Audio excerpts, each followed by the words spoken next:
Shalom, shalom, povo lindo do Senhor. Vamos para mais uma reflexão aqui no Evangelho de Marcos.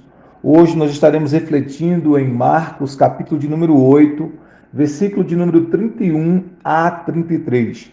Gostaria de pedir a você que compartilhe essa mensagem com o máximo de pessoas que você puder, para que essa mensagem abençoe outras pessoas. Quando você compartilha a palavra de Deus, você está sendo generoso, abençoando outras pessoas com a palavra de Deus e dando a estas pessoas a oportunidade de serem abençoadas, alimentadas, nutridas espiritualmente, recebendo milagres, recebendo bênçãos de Deus a partir da sua palavra. Então, compartilhe essa mensagem com o máximo de pessoas que você puder.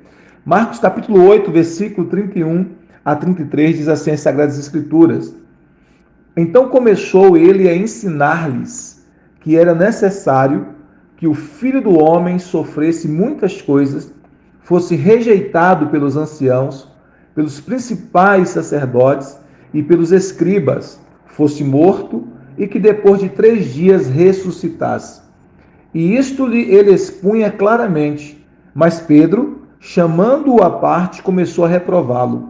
Jesus, porém, voltou-se e, fitando os seus discípulos, repreendeu a Pedro e disse: Arreda, Satanás, porque não cogitas das coisas de Deus, e sim das dos homens. Glória a Deus por esta palavra poderosa de ensino do Evangelho de Jesus Cristo, nosso Senhor. O texto nos fala que Jesus ele começou a falar com seus discípulos da necessidade do seu sofrimento expiatório. E é interessante porque no versículo 27 do capítulo 8 até o versículo 30, é o texto que nos mostra a revelação que Pedro teve de quem era Jesus, de que Jesus era de fato o Filho de Deus, o Cristo. E agora, quando Jesus começa a falar sobre a necessidade dos seus sofrimentos expiatórios, ou seja, sofrimentos para o nosso perdão, para a nossa reconciliação com o Pai, para a nossa salvação, sofrimento expiatório significa isso, que ele está expiando os nossos pecados, ou seja, está levando sobre si os nossos pecados, para que nós tenhamos o perdão dos pecados e tenhamos acesso a Deus, acesso ao trono da graça, acesso ao coração do Pai. Então o texto diz assim: então começou ele a ensinar-lhes que era necessário, observe essa palavra, Jesus não disse que era apenas uma sugestão do Pai, que se desse certo ele faria, ele disse que era necessário, ou seja, havia uma necessidade nessa questão. Jesus tinha a necessidade de morrer por nós, de sofrer por nós. Então Jesus começa dizendo assim: era necessário que o Filho do Homem sofresse muitas coisas, como de fato ele é o servo sofredor de Deus. E aqui em Marcos nos mostra justamente isso, né? A ênfase de Marcos é sobre Jesus como servo sofredor, aquele que levaria sobre si os nossos fardos de doenças, de maldições, de pecados, de mazelas. E Jesus está levando tudo isso sobre si ali na cruz. Mas o Evangelho de Marcos enfatiza muito essa questão de Jesus como servo sofredor do Pai, aquele profetizado lá em Isaías 53, né? Isaías 53, versículo... Na verdade, todo o capítulo 53 é um texto messiânico e nos mostra Jesus como o servo sofredor, aquele que estaria levando sobre si os nossos pecados, ok? Então, o Evangelho de Marcos dá essa ênfase. Você vai entender que cada um dos evangelhos dá uma ênfase no ministério de Jesus, na pessoa de Jesus. Por exemplo, o Evangelho de Mateus nos mostra Jesus como o rei prometido, né? Por isso que está o tempo todo dizendo no Evangelho de Mateus, isso foi dito para que se cumprisse, né, a palavra do profeta tal. Então, você vai vendo que Jesus é apresentado no Evangelho de Mateus como rei, aquele que havia de vir para reinar. No Evangelho de Marcos, Jesus é apresentado como servo de Deus, o servo sofredor, aquele que levaria sobre si os nossos pecados. No Evangelho de Lucas nos mostra Jesus como o homem perfeito, né? Aquele que assumiu a nossa natureza humana mesmo, e como um homem perfeito, que não pecou, né? Então, o Evangelho de Lucas dá essa ênfase também na humanidade de Jesus. E o Evangelho de João dá uma ênfase muito grande sobre Jesus como Filho de Deus, como Deus encarnado, como o Verbo que se tornou carne. Então, cada um dos evangelhos vai dar essa ênfase, né, em relação ao ministério e à pessoa de Jesus. O Evangelho de Marcos, então, dá essa ênfase muito grande sobre a questão de Jesus como servo sofredor, aquele que levaria sobre si os nossos pecados. Jesus, então, começa a dizer: era necessário que o Filho do Homem que é Jesus, né? É uma referência ao Jesus. Esse termo filho do homem é uma expressão messiânica, ok? E os judeus entendiam muito bem quando Jesus falava sobre isso. O filho do homem é uma expressão messiânica. Era necessário que o filho do homem sofresse muitas coisas. Então, fosse rejeitado pelos anciãos, pelos principais sacerdotes e pelos escribas, fosse morto e que depois de 3 dias ressuscitasse. Então Jesus deixa bem claro que essa era uma necessidade. E por que era uma necessidade? Porque o sofrimento de Jesus é um sofrimento expiatório, um sofrimento vicário, ou seja, ele está fazendo isso em nosso lugar. Vicário porque é substituto, ele não está sofrendo ou ele não está morrendo aqui por causa dos seus próprios pecados, por causa dos seus próprios delitos, por causa das suas próprias maldades. Não, ele é o Cordeiro Imaculado de Deus, ele é o Cordeiro puro, sem mancha, sem defeito de Deus, Cordeiro inocente de Deus. Então, o sofrimento de Jesus é um sofrimento expiatório, um sofrimento vicário, por quê? Porque é um sofrimento substituto, ele está fazendo isso em nosso lugar, ele está fazendo isso em nosso favor, né? Ele é um substituto. Ali na cruz ele está nos substituindo, porque na verdade nós pecadores é que merecíamos a cruz, mas Jesus assumiu o nosso lugar na cruz para cumprir 2 coisas, o amor de Deus e também a justiça de Deus. Ali na cruz, esses 2 atributos de Deus são satisfeitos. O amor e a justiça de Deus são satisfeitos na cruz, no sacrifício de Jesus. Então o texto diz que era necessário. Por quê?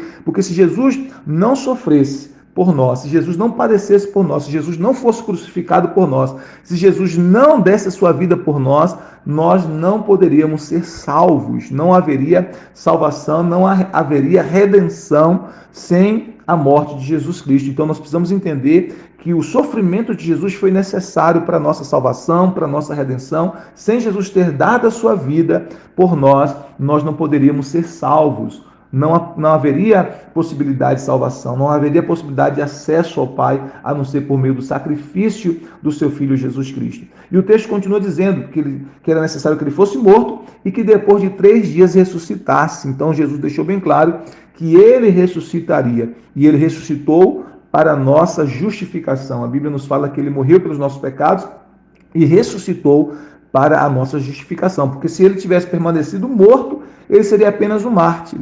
Né? Ele seria apenas um mártir, não teria nenhum poder a sua morte para nos salvar se ele apenas tivesse morrido, mas ele morreu e ressuscitou, vencendo a morte, vencendo o aguilhão da morte, que é o pecado, e trazendo então a nossa justificação, que é estarmos absolvidos diante de Deus, de sermos justos diante de Deus quando colocamos a nossa fé em Jesus, não por causa de nós mesmos, mas por causa da nossa fé em Cristo, no seu sacrifício. Então ele está dizendo, é necessário que o Filho do Homem passe por todos esses processos de sofrimento, de rejeição, né? E que ele chegue a morrer e depois seja ressuscitado. E o texto diz no versículo 32 que ele expunha isso claramente, com nitidez, ele falava isso para os seus discípulos com nitidez, com clareza, sobre a necessidade da sua morte expiatória, do seu sacrifício na cruz ali por nós. E aí Pedro, um dos discípulos de Jesus, chama o Senhor à parte e ele começa a reprovar Jesus. Isso é muito interessante, porque um pouquinho antes aqui, alguns versículos antes, Pedro teve a revelação do Pai de que Jesus era o Cristo, o Filho do Deus vivo, né? O Messias. Mas agora Pedro se sente no direito de repreender Jesus. E é muito interessante isso, porque em um momento antes, Pedro tem uma revelação do Senhor e alguns minutos depois, Pedro se deixa ser manipulado por Satanás, se deixa ser usado por Satanás para reprovar Jesus na sua missão. Isso traz uma lição muito preciosa para nós. Nós precisamos ter cuidado, porque alguém pode estar muito cheio de Deus em um momento e, se não vigiar, pode dar lugar ao inimigo falar através da sua boca. Então é preciso que nós tenhamos essa constante vigilância. Tanto é que Jesus nos ensinou a orar e vigiar. Jesus disse, o espírito está pronto, mas a carne é fraca. O espírito está sempre pronto, mas a carne é fraca. O inimigo faz as suas sugestões, os seus apelos. A carne, que é a natureza carnal, a natureza pecaminosa e humana, e muitas vezes a gente, se não vigiar, acaba cedendo. O texto então diz, e ele expunha claramente, mas Pedro, chamando-o à parte, começou a reprová-lo. Jesus, porém, voltou-se, fitando os seus discípulos, ou seja, olhando fixamente para os seus discípulos, repreendeu a Pedro e disse, arreda, Satanás, porque não cogitas das coisas de Deus, e sim das dos homens. Naquele momento, Jesus sabia que por trás daquela palavra de Pedro, por trás daquela repreensão de Pedro, aparentemente uma repreensão piedosa, não é? Jesus sabia que estava a ação de Satanás. É como se Pedro dissesse para Jesus: olha, que isso não aconteça contigo, tenha misericórdia de ti, né? Tenha pena de ti mesmo, isso não pode acontecer, o Senhor não vai se entregar ao sofrimento, o Senhor não vai se entregar à morte, o Senhor não vai se entregar ao sacrifício. Parecia ser algo muito piedoso da parte de Pedro, ia ter um cuidado muito grande de um discípulo para com seu mestre. Mas Jesus sabia que naquela fala ali, naquela suposta piedade, estava a ação de Satanás para impedir Jesus de cumprir a missão dele. Porque se Jesus não cumprisse a missão dele, primeiro, ele não estaria honrando o Pai que o enviou, em obediência ao Pai. Ele não estaria também cumprindo a sua missão para a nossa redenção. Se Jesus não tivesse dado a sua vida ali na cruz, nós não seríamos salvos, nós não seríamos perdoados, o acesso a Deus não seria aberto para toda a eternidade. Então, Jesus precisava passar pelo processo de sofrimento e morte, era necessário, como ele mesmo disse aqui. Mas Pedro, por conta da sua suposta piedade, não entendendo isso, ele começa a falar de coisas humanas, de coisas terrenas, e Jesus sabia que por trás daquela fala aparentemente humana e piedosa estava uma ação de Satanás. E Jesus explica: porque não cogita das coisas de Deus, e sim dos homens. Isso aqui é perigoso, quando nós não alinhamos a nossa palavra, o que nós falamos, com aquilo que as Escrituras Sagradas falam. Quando nós falamos meramente como homens, como humanos, quando nós falamos apenas como seres humanos comuns, nós corremos o risco de falar como mensageiros do mal. Jesus disse: porque não cogitas ou não pensas, né, das coisas de Deus, e sim das dos homens. Você vai perceber que há um contraste entre o que Deus pensa e o que os homens pensam. Jesus chega a dizer que aquilo que é muita coisa para os homens, né, que os homens valorizam muito, é abominável diante de Deus. Então, o método de Deus é diferente dos métodos humanos. A forma que Deus pensa e que é revelada nas Escrituras Sagradas, principalmente nos Evangelhos, é totalmente diferente da forma e dos métodos humanos. Por isso Jesus disse para Pedro que ao pensar como homem, que ao pensar apenas como ser humano e falar apenas de coisas terrenas, Pedro estava dando lugar à ação de Satanás e permitindo que o inimigo usasse a boca dele para tirar Jesus do foco da sua missão. Jesus disse: porque não cogitas das coisas de Deus, e sim das coisas dos homens. Isso é uma lição para nós. Nós precisamos encharcar o nosso coração todos os dias com a palavra de Deus. Nós precisamos encharcar o nosso coração todos os dias com a presença de Deus. E quando nós encharcamos o nosso coração todos os dias com a presença e com a palavra de Deus, nós estaremos estando mais próximos de falar como Deus fala e de pensar como Deus pensa.